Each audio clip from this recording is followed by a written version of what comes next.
तो नमस्कार दोस्तों, आज हम बात करेंगे रिलैक्सो फुटवेयर लिमिटेड कंपनी के बारे में, जो कि इंडिया की सबसे बड़ी फुटवेयर मैन्युफैक्चरिंग कंपनी है। कंपनी के पास में काफ़ी सारे लीडिंग ब्रांड्स हैं और कंपनी वैल्यू फॉर मनी के प्रोडक्ट्स बनाती है और अपने सेगमेंट में कंपनी क्लियरली मार्केट लीडर है। तो इसलिए आज की इस वीडियो में कंपनी का पूरा फंडामेंटल एनालिसिस करेंगे और देखेंगे कि एज ए इन्वेस्टर क्या हमें इस कंपनी में इन्वेस्ट करना चाहिए, नहीं। उसके साथ साथ हम कंपनी के फाइनेंशियल्स भी चेक करेंगे कि कंपनी के रिवेन्यू और प्रॉफिट्स कैसे चल रहे हैं, और उसके बाद हम कंपनी की वैल्यूएशन करेंगे कि आज की डेट में कंपनी हमें किस प्राइस पे अवेलेबल हो रही है, कि क्या कंपनी अंडर वैल्यूड है या ओवर वैल्यूड है। तो दोस्तों बात करते हैं रिलैक्सो फुटवेयर लिमिटेड के बारे में। जैसे कि आपको बताया कि इंडिया की सबसे बड़ी जूते बनाने की कंपनी है, जो कि नॉन लेदर प्रोडक्ट्स बनाती है, यानी कि लेदर के शूज़ के अलावा बाकी सब तरीके के शूज़ बनाती है। उसके अंदर कंपनी के पास में है rubber slippers, canvas shoes, sports shoes, sandal, school shoes, इस तरह की कंपनी सारे ही प्रोडक्ट्स बनाती है। और जैसे आपको बताया कंपनी उसमें काफ़ी अच्छे ब्रांड्स हैं जो कि बिल्कुल वेल नोन हैं। कहीं ना कहीं आपने इनके बारे में सुना भी होगा और हो सकता है पर्सनली यूज़ भी करे हों। तो कंपनी के पास सबसे पहला ब्रांड है रिलैक्सो, जो कंपनी का नाम है वही कंपनी का ब्रांड भी है। उसकी भी आपने सुना होगा, रिलैक्सो हवाई चप्पल आती है और काफ़ी अच्छी मार्केट शेयर है उसका। उसके अलावा अगला है कंपनी के पास में स्पार्क्स, फिर फ्लाइट और बहामास। और कहीं ना कहीं आपने देखा होगा कंपनी की मार्केटिंग भी काफ़ी स्ट्रॉन्ग है। सलमान खान है और बहुत सारे सेलिब्रिटीज़ हैं जो इनके ब्रांड्स की प्रमोशन करते हैं, इसलिए कंपनी के जो ब्रांड्स हैं वो काफ़ी वेल नोन और पॉपुलर ब्रांड हैं।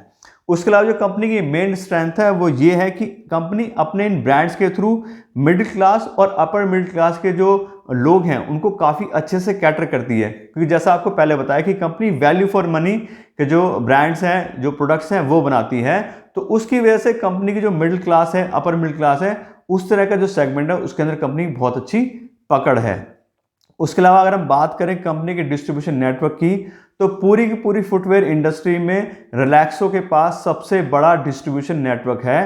कंपनी के पास में 50,000 से ज़्यादा का तो रिटेलर्स का नेटवर्क है।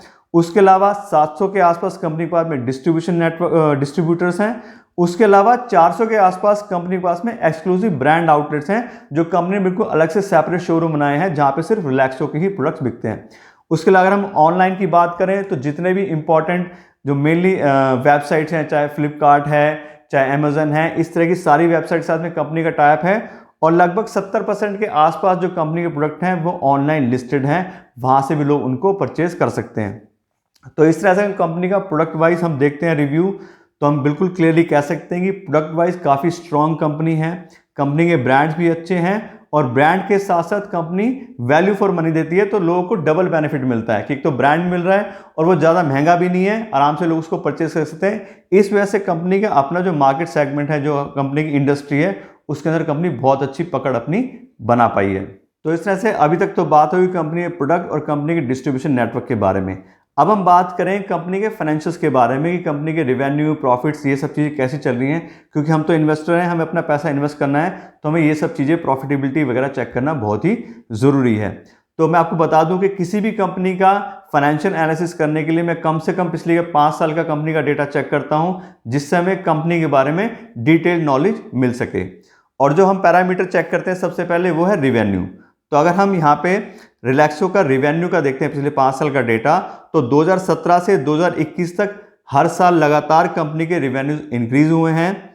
लेकिन अगर हम कंपनी की टोटल सेल्स ग्रोथ देखते हैं पिछले 5 साल में, तो वो सिर्फ 7% की है, कि इंक्रीज तो हुए हैं लेकिन बहुत ज़्यादा परसेंटेज में इंक्रीज नहीं हुए हैं। तो एवरेज है, बल्कि एवरेज से भी हम कहेंगे थोड़ा कम ही है, कि कंपनी की जो सेल्स ग्रोथ है वो बहुत ज़्यादा नहीं है।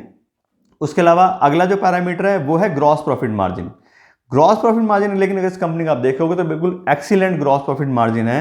कंपनी के पास में पिछले 2 साल में 57% का ग्रॉस प्रॉफिट मार्जिन आया, उससे पहले भी 55% के आसपास का ग्रॉस प्रॉफिट मार्जिन है। और इस बात से हमें क्लियरली ये पता लगता है कि कंपनी अपना जो रॉ मटेरियल है वो काफ़ी सस्ते दामों पे खरीद रही है। कंपनी जो अपना लेबर कॉस्ट है उसको काफ़ी अच्छे से मेंटेन कर रही है, इसीलिए कंपनी के पास में इतना अच्छा जो ओवरऑल ग्रॉस प्रॉफिट मार्जिन वो निकल के आ रहा है। दूसरा, उसमें मैं आपको बता दूं कि जिन भी पैरामीटर्स के बारे में बात कर रहे हैं, की रेशियोज के बारे में बात कर रहे हैं हम, अगर आप उसके बारे में ज़्यादा जानना चाहते हैं कि आप उसको कहाँ से चेक कर सकते हो या हमें क्यों चेक करने चाहिए, क्या इनका सिग्निफिकेंस है, तो उसके लिए मैंने अपने चैनल पे अलग अलग वीडियोस पहले से बनाई हुई हैं। आप उन वीडियोस को चेक कर सकते हो, उसका डिस्क्रिप्शन मैंने लिंक भी डाल दूंगा उसका। तो अब हम चलते हैं अपने अगले पैरामीटर की तरफ। अगला पैरामीटर हमारा ऑपरेटिंग प्रॉफिट मार्जिन, और कंपनी का हम ऑपरेटिंग प्रॉफिट मार्जिन में देखें तो 12%, 17%, 13% के काफ़ी अच्छे मार्जिन हैं। एवरेज से थोड़े से ठीक हैं, बहुत ज़्यादा बढ़िया तो नहीं है लेकिन एवरेज से अच्छे हैं। तो इसके ऊपर हम कंपनी कह सकते हैं कि ऑपरेटिंग प्रॉफिट मार्जिन भी काफ़ी कंपनी का अच्छा है। जैसे आपको पता है कंपनी मार्केटिंग भी काफ़ी करती है, कंपनी के साथ जो बहुत सारे सेलिब्रिटीज़ हैं वो भी एडवर्टाइजमेंट करते हैं, तो खर्चा तो कंपनी का होता है लेकिन फिर भी अपना जो मार्जिन है वो अच्छे से मेंटेन कर पा रही है। और अगला हमारा पैरामीटर है फ्री कैश फ्लो। मैं आपको बताऊं दोस्तों कि नेट प्रॉफिट की जगह मैं फ्री कैश फ्लो कंपनी के ऊपर जज करना ज़्यादा पसंद करता हूं, क्योंकि फ्री कैश फ्लो हमें ज़्यादा बेटर पिक्चर दे पाता है किसी भी कंपनी के बारे में। क्योंकि नेट प्रॉफिट में क्या होता है, कंपनी नेट प्रॉफिट बुक तो कर लेती है लेकिन कई बार कंपनी को 100% जो प्रॉफिट है वो रिसीव नहीं हो पाता है। क्यों? क्योंकि कई बार कंपनी के बैड डेट्स हो जाते हैं, पेमेंट डिले हो जाती है, या अगर कंपनी को सारी पेमेंट्स रिसीव भी होती हैं तो बहुत सारी कंपनी ऐसी होती हैं जिनको वो पैसा वापस से अपनी कंपनी में री इन्वेस्ट करना पड़ जाता है और वो पैसा कंपनी अपने पास नहीं रख पाती है। लेकिन फ्री कैश फ्लो का मतलब क्या है कि वो कंपनी पास फ्रीली अवेलेबल है, उसके थ्रू कंपनी डिविडेंड बांट सकती है या कोई और जो काम करना चाहती है वो कर सकती है। तो उसके केस में अगर हम रिलैक्सो की बात करें तो रिलैक्सो पिछले 5 साल से बिल्कुल पॉजिटिव कैश फ्लो है, फ्री कैश फ्लो अवेलेबल हुआ है।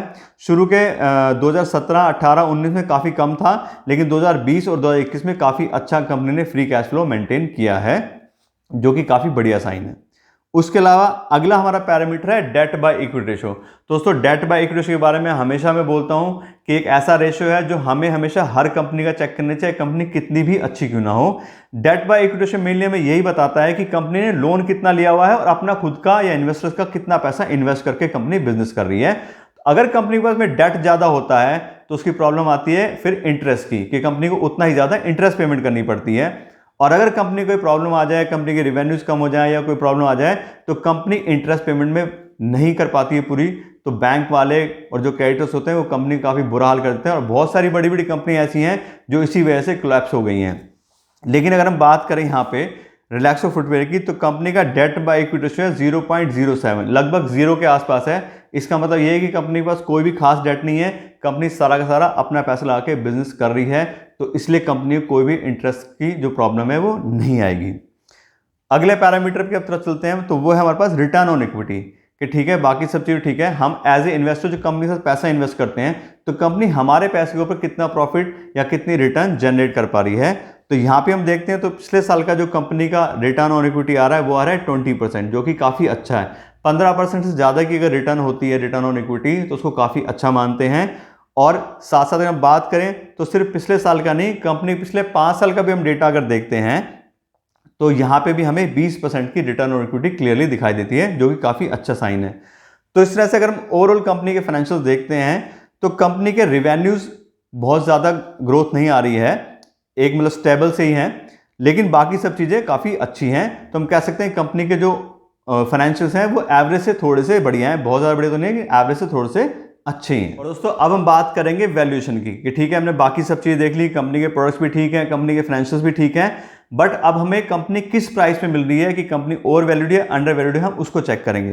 तो मैं आपको बता दूं किसी भी कंपनी की वैल्यूएशन करने के लिए मैं यूज़ करता हूं डिस्काउंटेड कैश फ्लो एनालिसिस, जिसके अंदर हम कंपनी को फ्री कैश फ्लो को वैल्यू करते हैं कि कंपनी कितना फ्री कैश फ्लो जनरेट कर पा रही है, उसके हिसाब से कंपनी कितनी वैल्यू बनती है। और साथ साथ मैं आपको बता दूं कि कंपनी की वैल्यूएशन कैसे करते हैं, डिस्काउंटेड कैश फ्लो एनालिसिस क्या होता है, इसके लिए भी मैंने अलग से वीडियोस बनाई हुई हैं, आप चाहें तो उन वीडियो को डिटेल में चेक कर सकते हैं, उसका लिंक मैं डिस्क्रिप्शन में डाल दूंगा। तो फ्री कैश फ्लो की हम बात करें तो पिछले 3 साल का जो कंपनी का एवरेज आ रहा है फ्री कैश फ्लो का वो आता है 208 करोड़ रुपए, और उसके हिसाब से जो कंपनी की फेयर वैल्यू निकलती है वो आती है 10,400 करोड़ रुपए। यानी कि अगर हम 10,400 करोड़ रुपए पे करेंगे तो पूरी पूरी रिलैक्सो कंपनी हमारी हो जाएगी, जो कि एवरेज 208 करोड़ रुपए का जो फ्री कैश फ्लो जनरेट कर रही है वो भी हमारा हो जाएगा। लेकिन फिर वही बात है कि हमें पूरी कंपनी तो नहीं खरीदनी है, हम कंपनी कुछ शेयर्स में इन्वेस्ट करना चाह रहे हैं, तो अगर हम पर शेयर वैल्यू कंपनी की निकालते हैं तो आती है 420 रुपए पर शेयर। यानी कि अगर हम 420 रुपए पर शेयर के हिसाब से रिलैक्सो कंपनी में इन्वेस्ट करेंगे तो हम कंपनी को उसकी फेयर वैल्यू पे खरीदेंगे, कि ठीक है कंपनी इतना कैश जनरेट करती है तो इतना पैसा उसका बनता है। लेकिन यहाँ पे मेन बात क्या आती है कि जो भी हमने डेटा चेक किया है, जो भी चीज़ें हमने चेक की वो क्या है, वो सब पास्ट रिकॉर्ड है, फ्यूचर के बारे में कुछ नहीं पता, ना मुझे ना किसी और की कंपनी के साथ क्या होगा, कोई और कंपनी कॉम्पिटिशन में आ सकती है, कंपनी में कोई इंटरनल प्रॉब्लम हो सकती है, कुछ भी चीज़ हो सकती है। तो उसके लिए वॉरेन बफेट सर हमेशा बोलते हैं कि चाहे कंपनी कितनी भी अच्छी हो, हमें मार्जिन ऑफ सेफ्टी मेंटेन करना चाहिए। मार्जिन ऑफ सेफ्टी का मतलब होता है कि कंपनी की जो भी फेयर वैल्यू है उसके 50% पे हमें कंपनी को खरीदने की कोशिश करनी चाहिए, जिससे हम आने वाला जो हमारा रिस्क है उसको हम अच्छे से मैनेज कर सकें। तो ये तो हो गई हमारी बात मार्जिन ऑफ सेफ्टी की। तो मार्जिन ऑफ सेफ्टी के हिसाब से देखें तो 420 रुपए के हिसाब से जो फेयर वैल्यू थी वो बन गया 210 रुपए, यानी कि अगर हम 210 रुपए पर शेयर के हिसाब से रिलैक्सो में इन्वेस्ट करेंगे तो हम काफ़ी एक स्ट्रॉन्ग पोजीशन में आएंगे, हमारा जो रिस्क है वो काफ़ी अच्छे से हम मैनेज कर पाएंगे। तो ये तो हो गई हमारी बात कि हम 210 रुपए पर शेयर के हिसाब से रिलैक्सो में इन्वेस्ट करना चाह रहे हैं। अब हम बात करते हैं करंट शेयर प्राइस की कि आज की डेट में हमें कंपनी किस प्राइस पे अवेलेबल हो रही है। तो करंट शेयर प्राइस हम कंपनी का देखते हैं तो वो आ रहा है 1162 रुपए, लगभग 1200 रुपये आसपास मान लें। तो 1200 रुपये शेयर प्राइस पे आज की डेट में कंपनी मिल रही है। तो इसको अगर हम कंपनी की फेयर वैल्यू से कंपेयर करते हैं तो लगभग 3 गुने प्राइस पे कंपनी मिल रही है, फेयर वैल्यू से भी 3 गुने प्राइस पे। और हम मार्जिन सेफ्टी की बात करें तो उसके 6 गुने प्राइस पे कंपनी मिल रही है। इसका मतलब क्या है कि कंपनी के जैसे हमने रिवेन्यूज चेक करे तो कंपनी के रिवेन्यूज बहुत ज़्यादा नहीं बढ़ रहे हैं, प्रॉफिट ठीक ठाक है, लेकिन फिर भी जो जनरल पब्लिक है वो कंपनी को कहीं ज़्यादा वैल्यू कर रही है उसके बिजनेस से। इसका मतलब क्या है कि अगर इस प्राइस में आज की कंपनी में इन्वेस्ट करेंगे तो हमारा रिस्क बहुत ज़्यादा बढ़ जाएगा। इसलिए हमें कंपनी का जो प्राइस है वो करेक्शन होने का वेट करना चाहिए।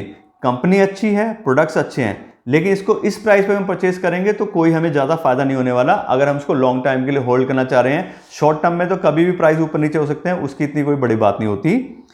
तो इसको अगर हम परचेज करना चाह रहे हैं तो उसका क्या तरीका है कंपनी का कि हमें सबसे पहले तो उस कंपनी को अपनी वॉच लिस्ट में रखना है, इसको वॉच करना है। प्लस जैसे ही कंपनी में मान लो कि टेम्परेरी प्रॉब्लम आती है, लोगों के इमोशंस कम होते हैं कि हाँ भाई नहीं कंपनी इतनी अच्छी नहीं है, इतना प्राइस इंक्रीज नहीं होने वाला, तो उसको कंपनी के प्राइस की जो वो कमी आएगी। या कभी मार्केट ज़्यादा गिर जाती है तो भी बहुत सारी कंपनियां के लगभग सारी कंपनी के प्राइस कम होते हैं, तो उस पॉइंट्स पे हम इस कंपनी में इन्वेस्ट कर सकते हैं। दूसरी बात कि ये मेरी वैल्यूएशन का तरीका है, मैं हिसाब से वैल्यूएशन करता हूं तो मुझे ये प्राइस ठीक लगता है। अगर आपको लगता है कि नहीं हमें किसी और प्राइस पे खरीदना है या आप अपने हिसाब से खरीदना चाहते हैं तो आपका डिसीजन है कि आप इस कंपनी में इन्वेस्ट करना चाहते हैं, नहीं करना चाहते हैं। जिस भी प्राइस पे करना चाहते हैं वो आप अपने हिसाब से डिसाइड कर सकते हैं। मैंने आपको कंपनी के बारे में पूरी इन्फॉर्मेशन दे दी है। आशा करता हूं आपको वीडियो अच्छी लगी होगी। आपको वीडियो अच्छी लगी उसको लाइक और शेयर जरूर कीजिएगा और मेरे चैनल को भी सब्सक्राइब कर लीजिएगा। मैं लगातार ऐसी वीडियोस बनाता रहता हूं और नई नई कंपनी के बारे में आपको डिटेल नॉलेज देता रहता हूं।